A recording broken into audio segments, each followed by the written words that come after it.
All right, so this next video is talking about the different reports that you can have. So let's just say we're running a class and we open up the main room.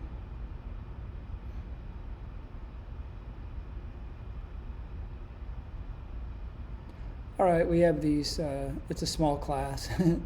Now, I use this all the time for my attendance. You can see who attended the class. It's on your clipboard is here, as well as on the download. So that's helpful. You got a physical record of who attended and the date and the time.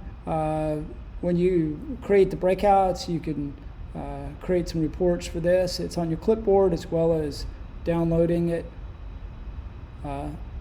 I talked about the attendance, the breakout assignments, and then the breakout group. So these are basic reports, but they do come in handy.